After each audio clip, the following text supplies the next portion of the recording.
Matchups play a critical role in fantasy football. They're probably the most important factor when making your start-sit decisions. So, with the NFL set to kick off just 8 days from now, next Thursday, I think it's the right time to take a look at that Week 1 schedule and see which teams are going to have a good first game and which teams may struggle.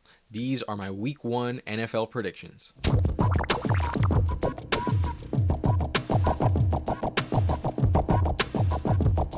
All right, so to kick things off, next Thursday, September 9th, we've got Dallas at Tampa Bay, the reigning Super Bowl champions. I think there's almost no way that Dallas wins this game. It's like almost a lock for Tampa to win. However, I don't think it's really going to be that close either. I think Tampa's going to put up like 35, maybe 40 points, and Dallas will get some garbage time points up on the board and probably finish around 30 or so. But I think this is going to be a big win for the Tampa Bay Bucks. And consider the defenses for both teams. Dallas really doesn't have anybody other than Micah Parsons who scares you, so they're not going to be able to stop Tom Brady. However, the Tampa Bay Buccaneers not only have a great offense, they have one of the best defenses in the league. Their run defense is definitely elite, and I think Zeke is really going to struggle Week 1. I'm not too excited about his game on the ground. He will obviously get some passing game work, but I think Zeke is going to have a very tough Week 1 at Tampa Bay. Moving on to the Sunday morning matchups, and so first up, Philly at Atlanta, the Battle of the Birds. I don't really like either of these teams very much, but it should be a decent game. I don't think Philly will be able to stop Calvin Ridley or Kyle Pitts, so I think both of them will have a good game. I don't think Philly is going to have that much trouble moving the ball either. Atlanta's not really known for their defense, so this feels like a 28-27 type of matchup. Next up, we got Pittsburgh at Buffalo, and I don't really think Pittsburgh has a good chance to win this game. Sorry, Pittsburgh fans, but I don't think Buffalo is going to blow them out. I think both defenses are going to be showcased in this matchup, and I think Buffalo ultimately comes out on top. They have the better offense, but I think the ultimate score is probably going to be like 27 to 24 maybe. Moving on, Minnesota at Cincinnati, and I'm really looking forward to see Joe Burrow in some real game action. That preseason game was not really enough to satisfy my appetite for the Bengals passing attack, but I'm worried about Jamar Chase quite a bit. I don't think he's going to be a payoff at his current draft price, so I would steer clear away from Jamar Chase. The Minnesota defense really bolstered their secondary, so I think this will be a bit of a tough matchup for Cincy to win. It will be a competitive game. They're not going to be able to stop Dalvin Cook, Justin Jefferson, and Adam Thielen, though, so I think Minnesota wins this comfortably. Gimme the Vikings. Next up, San Francisco at Detroit.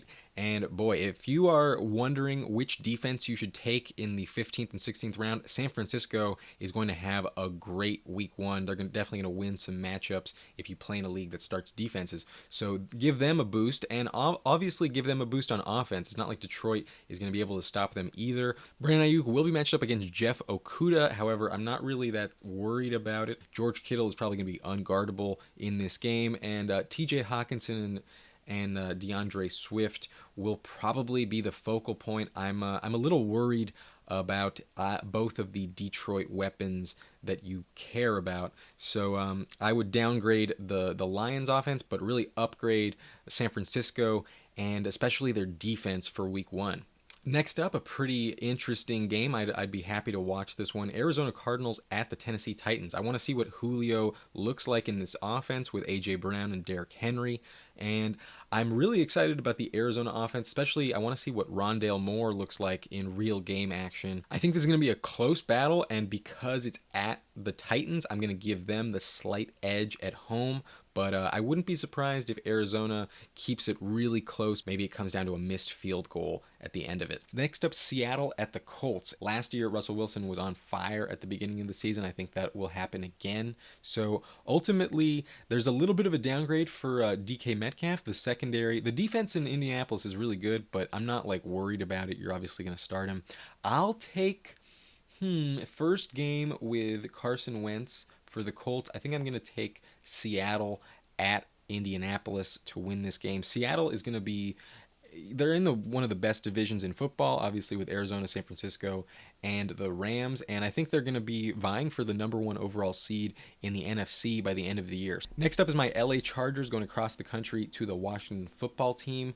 And this is going to be a tough battle for both teams. Both defenses are really legit. The Chargers got a really good defensive coach, and they get Derwin James back, so they're going to be a tough matchup. But Washington's defense is legit as well. There's a lot of first-round talent, a really tough defensive front. Austin Eckler may struggle in this matchup, but he's going to get plenty of targets out of the backfield. I'm not worried about it. However, I'm worried that this game finishes around a 20-17, maybe 20-21 type of matchup. So I'm giving the slight edge to Washington because they are at home, and LA is in their first real game with all these new pieces, putting things together. They notoriously struggle in the beginning of the year, so I think I'm more excited about LA picking up steam after the first month of the season. I like Washington in this matchup. Next up, a game with really bad defenses, New York Jets at the Carolina Panthers. And this is a Sam Darnold revenge game as well as a Robbie Anderson revenge game. I think they're going to announce themselves in Carolina in this game. I don't know if they're going to make the playoffs, but I do think they're going to be really entertaining. This offense is really underrated. And Christian McCaffrey is going to make his debut since very limited game action last season. So I really like Carolina in this game. I think they're a lock to win. I like Carolina by about a touchdown. Next up, another battle of really bad teams this year. Jacksonville at Houston, the division matchup. And Jacksonville is going to stomp all over Houston, I think, but this is going to be their easiest game of the year. It's going to be way downhill from there. Houston's run defense is atrocious, so James Robinson is going to get plenty of work. I wouldn't be surprised if he put up 20 fantasy points in this game. Trevor Lawrence should have a pretty good game as well, so I think they're going to offer a really nice sell-high window, the Jacksonville Jaguars will, after this first week. So if you have a Jaguar on your team and they have a big blow-up game, try shopping them after they put up 15 points or so. Perhaps DJ Chark scores a touchdown, for instance, and you may be able to shop him for a big upgrade. Now we're moving into the afternoon games, and first up is a can't-miss game. The Cleveland Browns going to Kansas City to play the Chiefs. This is a rematch of that AFC division game. I think this is going to be a really back-and-forth game. I think Nick Chubb and Kareem Hunt are going to try and eat up yards on the ground. However, Kansas City is going to win this game in my opinion. Andy Reid is notoriously amazing at the beginning of the year, especially with all this time to prep. I think this is going to be a shootout, and ultimately I like Mahomes and the Chiefs to edge out Baker Mayfield and the Browns. If there's only one game I'm going to watch this weekend, it's definitely the Cleveland-Kansas City game. At the same time, on the East Coast, we've got Miami at the Patriots, and this is going to be an interesting game to watch too. But I think the Patriots are going to wreck the Miami offense. I think Tua's really going to struggle with Belichick having a lot of players opting back in. He has plenty of time to prepare, and I don't think Tua is really acclimated quite yet. I could be wrong, but to start the season against Belichick is not an easy road for Tua. These two teams are going to be vying for that final playoff spot, and this game really matters in the end of it. So I like New England to take this game. It's the battle of the Alabama quarterbacks, Mac Jones versus Tua, and I think Mac Jones might edge him out, but it's really just because the New England defense is going to be that good. Miami's defense is going to be good too, so this is going to be a low-scoring game. I'm not really excited about starting any player in this game other than like Mike Gesicki and Damian Harris. But give me the defenses. Fuck yeah. This is going to be a defensive matchup. Give me the New England Patriots with a score of like 20-17, something like that. And then on Fox, we've got a great matchup. Green Bay at New Orleans. Jameis Winston may throw a couple picks to Jair Alexander. However, I think Green Bay comfortably wins this game. And it is still a bit of a shootout. I think Jameis Winston is going to push the ball down the field a lot. And even though Marquez Callaway is definitely a bit of a downgrade with that Jair Alexander coverage, I think he'll still have a decent game. Kamara will not be able to be stopped. So this will be a big back and forth game. And ultimately, I like Green Bay on the road. I wouldn't downgrade just about any player other than Marquez Callaway, basically. The last game in the afternoon is kind of buried by comparison to the other three. It's Denver at the New York Giants.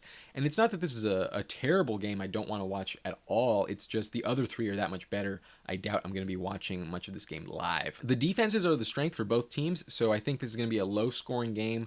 But ultimately, I like Denver in this matchup. I think Daniel Jones will probably have a few more turnovers than the Giants would like. So neither team will probably score more than like 24 points in my opinion. There's going to be a low scoring game, but I do really want to see what Jerry Jeudy looks like. I'm excited about Javonte Williams as well.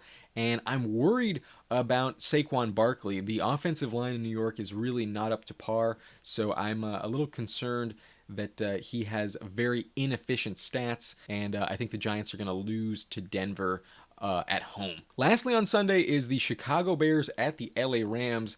And the word from Chicago is that Andy Dalton is going to be the starter. And I think by quarter 3, we're all going to know that that was a terrible decision. Aaron Donald and Jalen Ramsey are going to shut this team down. However, the Chicago Bears defense is also going to kind of shut down Matthew Stafford. I don't think this is going to be a high-scoring game, but obviously I am picking the Rams at home in this game. Sean McVay will find a way to get it done. There's probably going to be plenty of field goals from both teams scored. So that's why I'm downgrading the Bears skill players. Allen Robinson is going to have a tough time against Jalen Ramsey week 1.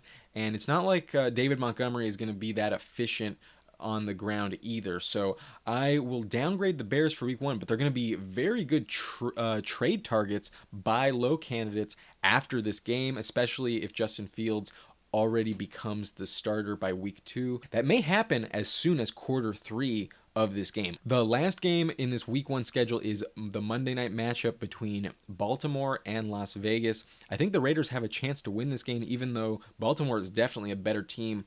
Baltimore is just so depleted from injuries. Their depth chart is not looking good. I think Mark Andrews and Marquise Brown are really going to be funneled targets. Mark Andrews is definitely taking a step up with all the injuries in Baltimore on my draft board. He's definitely the tight end 4 that you want. However, I'm a little concerned that they're just not going to have enough players to really be that effective. You know, everybody knows what they're going to do. They're going to run the ball a lot, and obviously Lamar Jackson is good at that. Gus Edwards is an efficient back and get plenty of touches, but there's not that many like game-breaking ability plays outside of Lamar Jackson. So I'm a little worried about the Baltimore offense long term. I think the Browns have an opportunity to really take this division this year. However, I think this is going to be a very close game, and it's probably going to be decided by a Justin Tucker field goal at the end. I'm taking the Baltimore Ravens by a point at Las Vegas. Just I prefer their coaching staff. However, I think Darren Waller is going to be really effective in this game. Josh Jacobs may struggle. Kenyon Drake may struggle. But I really am excited about Bryan Edwards and Henry Ruggs. I want to see what they're going to be like this year. This is a tough secondary, though, so downgrade for the Raiders. And a little bit tentative to start any Baltimore players other than Lamar Jackson, Gus Edwards, and Mark Andrews. So yeah, thank you for watching this video. If you made it to the end, hit the like button, subscribe to the channel for more, and leave me a comment on what you think is going to happen week 1. If there's any game you think I was way off base on, if you have a different opinion, let me know. My name is Adam Riancho. Thanks for watching Nice and Blunt.